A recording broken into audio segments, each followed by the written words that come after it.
lagi bersama kita, aku Andri dan teman aku Ayumi. Jadi di video kali ini kita akan membahas mengenai pacaran dan sagama. Yuk kita simak videonya. Andri, kamu lagi nonton apa? Ini aku lagi nonton film Little Mall. Kamu udah pernah nonton film ini belum? Belum sih, emang gimana sih cerita filmnya? Nah, jadi ceritanya itu ada salah satu murid SMA yang pacaran lewat batas sampai hamil gitu. Padahal usianya masih seumuran kita, 16 tahunan gitu.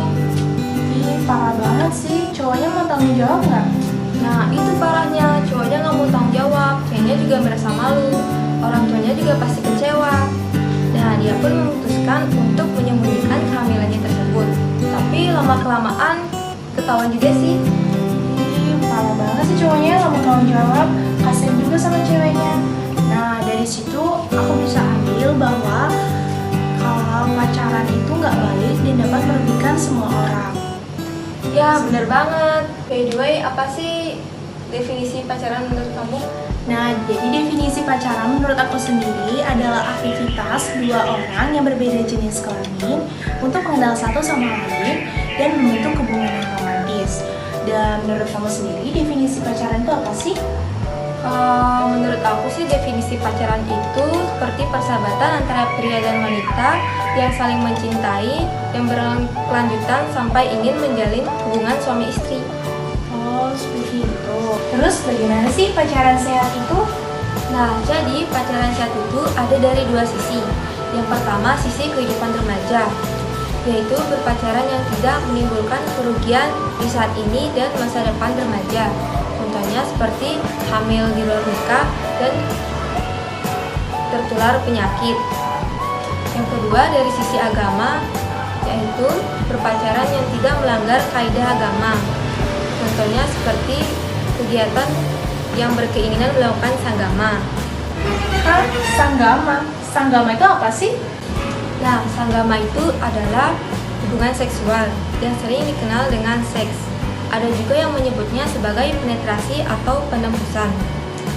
Jadi, sanggama ini merupakan hal yang terpuji yang hanya boleh dilakukan oleh sepasang suami istri yang saling mencintai untuk melanjutkan keturunannya, yang bertujuan untuk melestarikan manusia di bumi ini.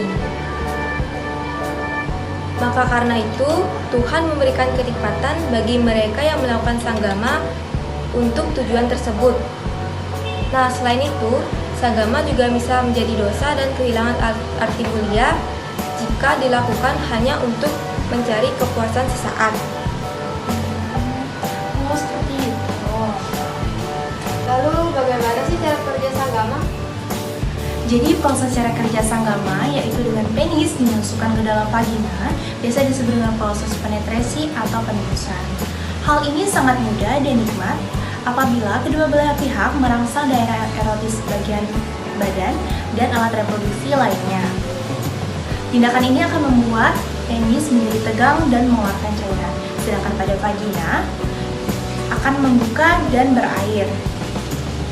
Seperti yang dikatakan sebelumnya, bahwa sanggama akan lebih nikmat apabila didasari oleh rasa cinta dan kasih kedua belah pihak. Sanggama ada yang normal dan juga tidak normal. Yang normal yaitu dengan cara memasukkan penis ke dalam vagina. Sedangkan yang tidak normal memiliki dua jenis tipe. Yang pertama ada sanggama oral, yaitu dengan cara memasukkan penis ke dalam mulut. Dan yang kedua ada sanggama anal, yaitu dengan cara memasukkan penis ke dalam dubur. Dua tindakan tersebut seringkali kita dapat jumpai pada remaja laki-laki yang memiliki kelainan seks. Tidak hanya pada remaja laki-laki, tapi ada juga sanggama yang tidak normal pada remaja wanita. Biasanya mereka merangsang satu sama lain alat reproduksinya untuk kepuasan bersama. Tindakan-tindakan tersebut sudah tentu salah dan sudah bertentangan langsung dengan fitrah manusia. Selain itu, dapat menyebabkan berbagai penyakit di luar seks. Yang pertama ada kencing nanah, ada raja singa, AIDS, dan penyakit IMS lainnya. Oleh karena itu, pentingnya kita mengenali kesehatan reproduksi sejak dini. Nah, setelah kita mengetahui cara kerja sanggama, agar tidak terjadi kecelakaan, kita juga harus mengetahui sikap remaja bila mana berpacaran. Jadi sikap yang paling penting ialah sikap keras dan juga pengenalan diri yang teguh agar terhindar dari risiko-risiko yang dapat merusak masa depan. Jadi yang perlu diingatkan adalah bahwa melakukan zina sebelum menikah adalah sebuah zina dan dosa besar. Untuk terhindar dari hal tersebut, maka berpacaran jangan terlalu bebas agar tidak mengakibatkan kehamilan. Pengendalian diri pun juga dilakukan jangan hanya dari satu sisi, melainkan timbal balik.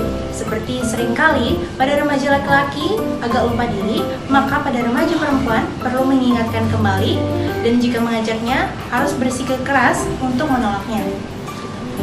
Sekian video edukasi dari kami, aku Andri. Aku Ayumi, semoga videonya bermanfaat dan sampai jumpa di video berikutnya. Bye-bye!